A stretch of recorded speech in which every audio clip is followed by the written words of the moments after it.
Have you ever found yourself in the quiet aftermath of making a decision, only to have a relentless little voice whisper, "What if that was wrong?"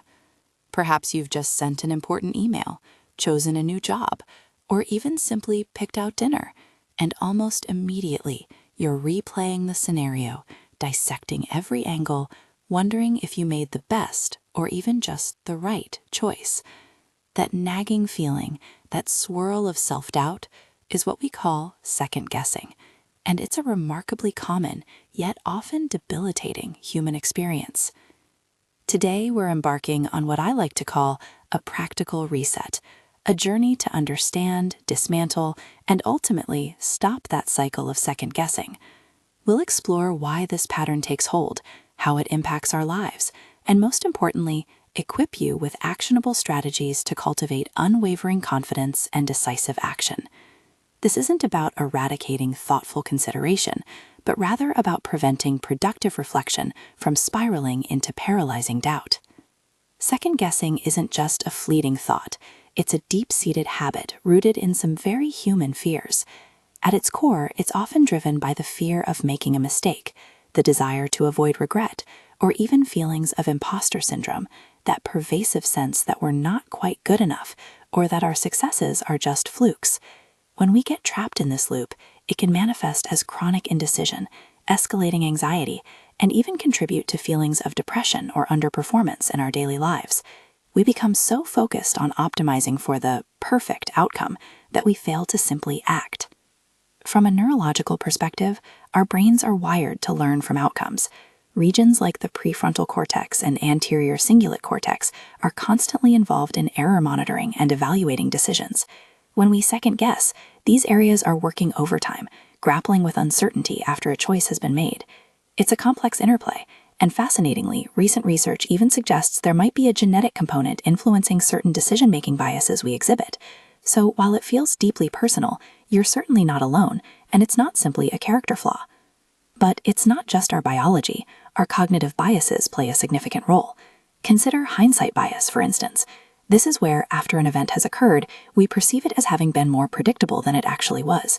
"Oh, I knew that would happen," we tell ourselves, even if at the time the outcome was genuinely uncertain. This bias can dramatically increase our regret over past decisions, fueling the second-guessing fire. Then there's confirmation bias, where we tend to seek out and favor information that affirms our existing beliefs, even if those beliefs are rooted in doubt. We might, for example, look for evidence that our decision was flawed, rather than objectively evaluating its merits. And let's not forget the modern world's contribution, choice overload. We live in an era of unprecedented options, from streaming services to career paths, coffee choices to vacation destinations. While seemingly liberating, this abundance can paradoxically lead to greater indecision, regret, and ultimately more second-guessing. When there are too many good options, choosing one can feel like losing all the others. So how do we begin this practical reset? It starts with two foundational concepts: radical acceptance and mindfulness. Radical acceptance is about taking ownership of your decisions and adjusting your perspective to unchangeable facts. It means acknowledging that you made the best decision you could with the information you had at the time, and then choosing to move forward. It's not about condoning a bad outcome, but about accepting the reality of what is, rather than endlessly dwelling on what might have been. When you radically accept, you stop fighting against the past and free up energy to shape your future. Then there's mindfulness. Being present and aware without judgment is a powerful antidote to second-guessing.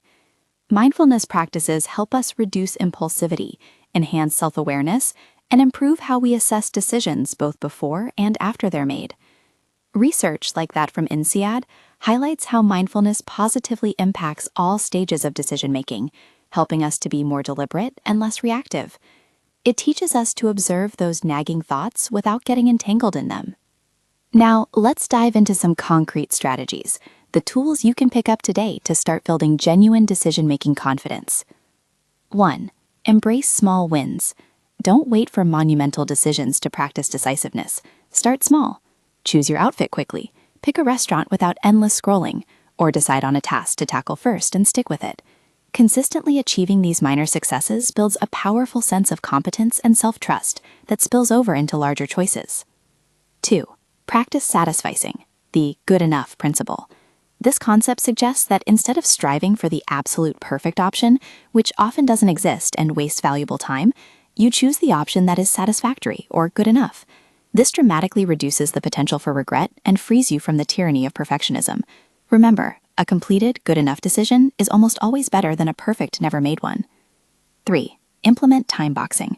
For important decisions, set a strict time limit. Dedicate 15 minutes, an hour, or even a day to gather information and make your choice. Once the timer goes off, you commit to the decision you've made. This prevents overthinking and the endless pursuit of more information, which greatly clarifies and often just complicates. 4. Make values-based decisions. When facing a tough choice, ask yourself, which option aligns most closely with my core values? If honesty, creativity, family, or personal growth are paramount to you, let those values guide your path. Decisions aligned with your deepest beliefs foster a sense of integrity and self-trust, making second-guessing far less likely. It shifts the focus from right or wrong to right for me. 5. Engage in self-coaching and reframing. When doubt creeps in, become your own coach. Ask growth-oriented questions instead of self-critical ones. A powerful framework is the 10-10-10 rule. How will I feel about this decision in 10 minutes, in 10 months, in 10 years? This exercise helps you gain perspective, move beyond immediate anxieties, and focus on long-term outcomes and values. 6. Learn from mistakes, don't dwell on them. The fear of error is a primary driver of second-guessing. Shift your perspective to view errors not as failures but as invaluable growth opportunities. Acknowledge that perfection is unrealistic, and that every successful person has a history of mistakes they've learned from. The truly critical step isn't avoiding mistakes, but taking the lessons from them and applying them forward. 7. Limit your options. In a world of choice overload, consciously reduce the number of choices you consider. If you're buying a new gadget, pick your top 3 contenders and research only those. If you're evaluating career paths, narrow it down to 2 or 3. Fewer options mean less analysis paralysis and a clearer path to decision. It's important to acknowledge that not all introspection is problematic. Sometimes a healthy dose of self-awareness and reflection can be productive, leading to what some call optimal disillusionment, preparing us for imperfections and serving as a learning mechanism for future decisions.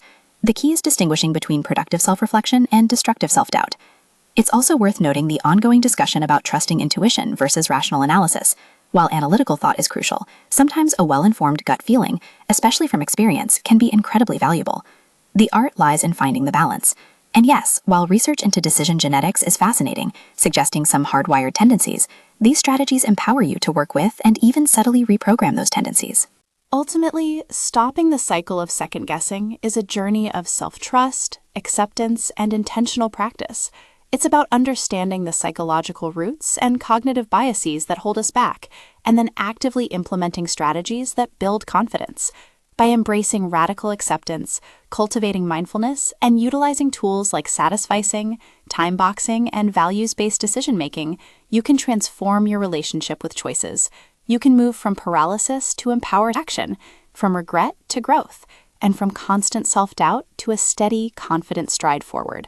Remember, every decision you make, big or small, is an opportunity to trust yourself. Begin today and reclaim your peace of mind.